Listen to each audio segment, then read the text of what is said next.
Under a president such as the current one, or the previous one, or the next one, should it be Hillary, globalization will just continue.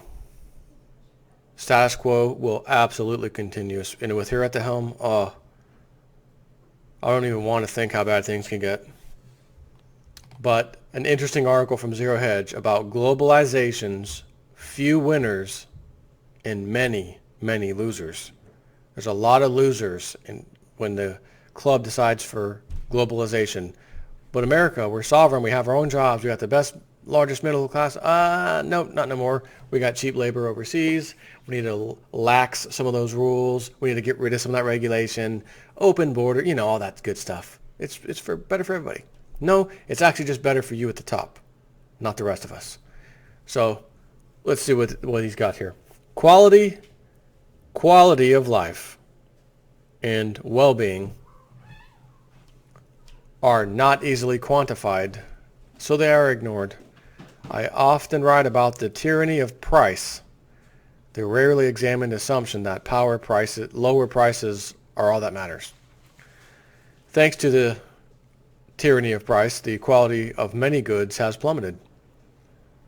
Obsolescence is either planned or the result of inferior components that fail, crippling the entire product. As correspondent Mark G. has observed, the poor quality we now accept as a global standard wasn't available at any price in the 1960s. Such poor quality goods were simply not manufactured and sold. Think about how many times you had to go to Walmart, you bought something, this isn't working out, it broke, it's junk, thing fell over barely and it cracked, Chinese garbage. Take it back, get another one. Oh, it's out of the warranty.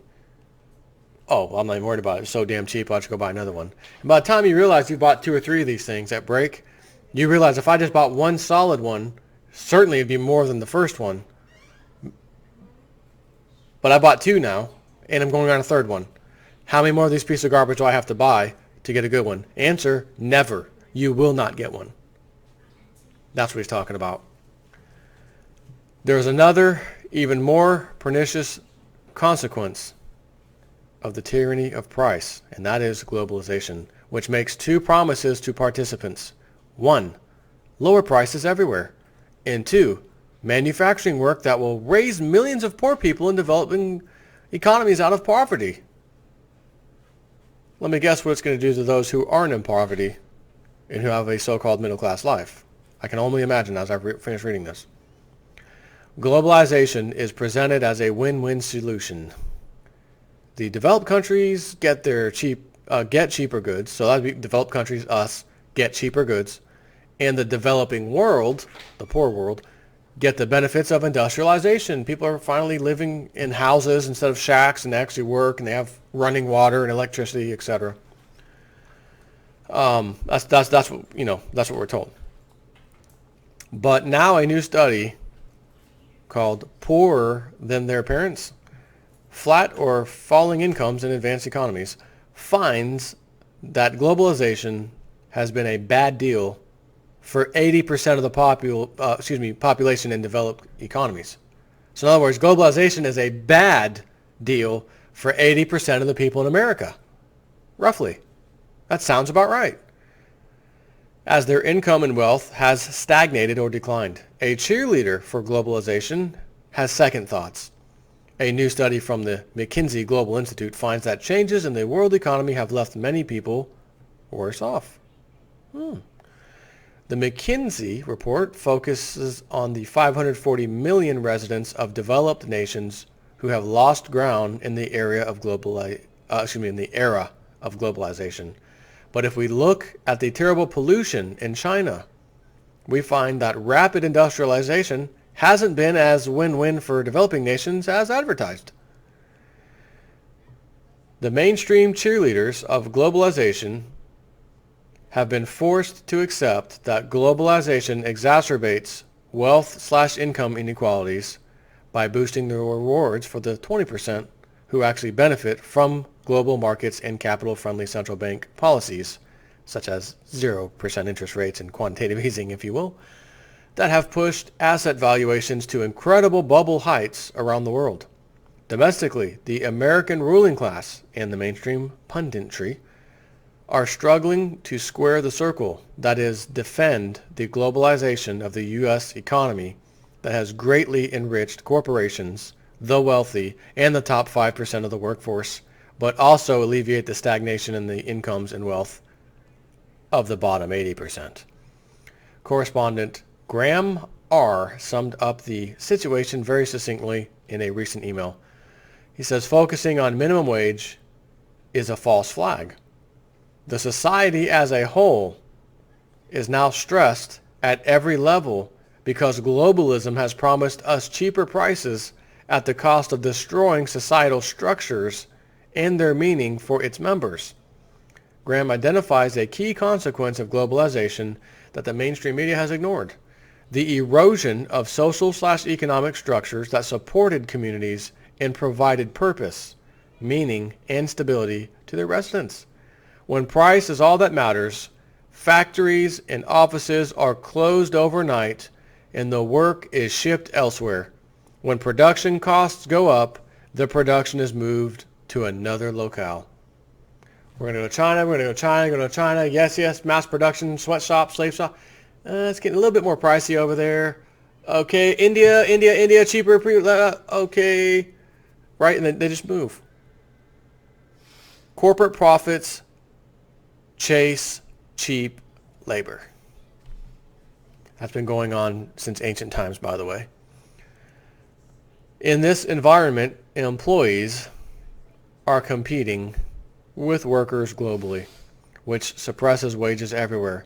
Since global corporations have gained political power in globalization, they can buy lobbying and political influence. That raises the cost of commerce for small businesses, a process known as regulatory capture that erects walls that stifle competition. So what they do is, perfect example, you will probably, if you pay attention to, GMOs, fresh foods, grown on local farms, local cows, local farm, as in cows that are milked, not processed at some damn factory, etc. If you understand any of that at all, this will be perfectly in line with what you've been thinking the whole time. That's the perfect example. We watched numerous documentaries, my wife and I, about this. These farmers, these local farmers, you can't have the cow this close to that one. They can't eat over here. Oh, plus they're out there walking in the grass and eating the grass. Yeah, that's what cows do. Regular grass, not cornmeal crap you feed them in the factory. Yeah, that's what they're supposed to do. And they poop out there in the field too. Let me think about that. They eat out there and they poop out there. Yeah, that's against regulations. You can only have so many cows per square foot acreage, so we're gonna have to shut you down. Oh, you're not injecting your cows with vaccines of certain types and what was the other one? Growth hormones and penicillin type stuff, antibiotics. No, this is fresh as it can be. Yeah, listen, that's 4 violations right there. We're gonna have to shut you down. But big pharma, or big farm, if you will, factory farming is more likely to what we should call it. We don't have to worry about any of that because our cows are on all these automated systems. They don't even move a foot. They sit still in this cage. They poop, and we have an automated thing behind them that drags the poop away. They can stay still for all their shots, and because they're sitting there, they're getting sick. We pump them up with all these shots because they're getting sick. We automatically milk them with clean machines, etc. So we are in compliance with the EPA and all their guidelines, as well as the FDA, what's the meat one, the USDA, etc. Everything. We're good to go. So who suffers? The little guy, the competition. That's a perfect example of this. So he says, regulatory capture is the inevitable result of globalization's rewarding of capital and erosion of labor. Price is not the sole absolute good. Price is only one kind of information. Since price is easily quantified and converted into any currency, it has achieved total dominance in markets and mindset. Quality, quality of life, and well-being are not easily quantified, so they are ignored. Stagnation, insecurity, and a loss of social cohesion are the inevitable result once price is all that counts. And if you're wondering where we are in this society, this stage of the game, if you haven't figured out yet by chance, we are here and then some. We are here and moving forward with that. Globalization, again, on a global scale, that's what they call it, globalization. We're going after everything. No borders, no nothing.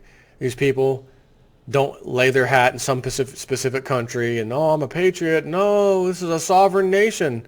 Well, perfect example. Let me find it for you. Rockefeller's memoir, New World Order. Memoirs admit secretly conspiring. Yeah.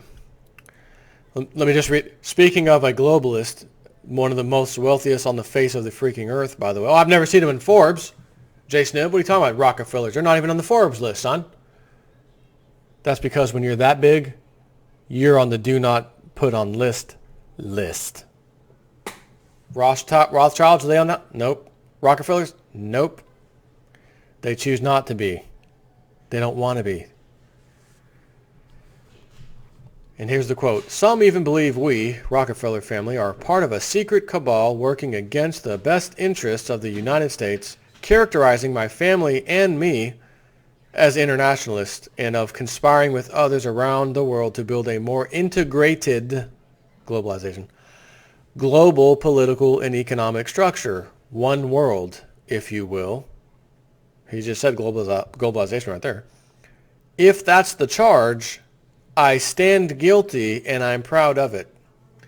So you can see he's an American citizen. The Rockefellers are American citizens.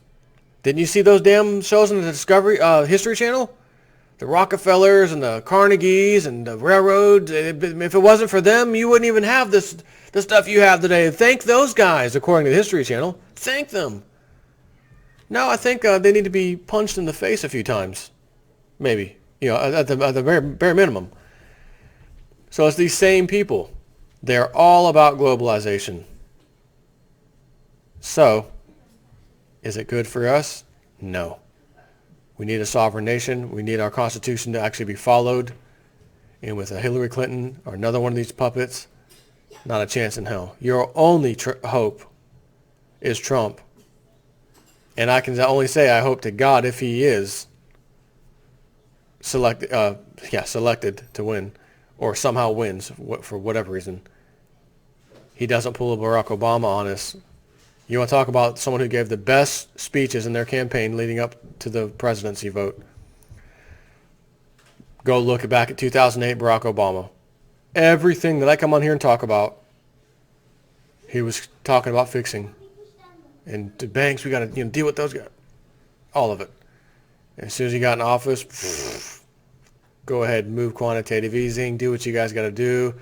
Banker buddies. And now when he leaves the White House, his net worth will be multiple millions of dollars just for doing their deeds.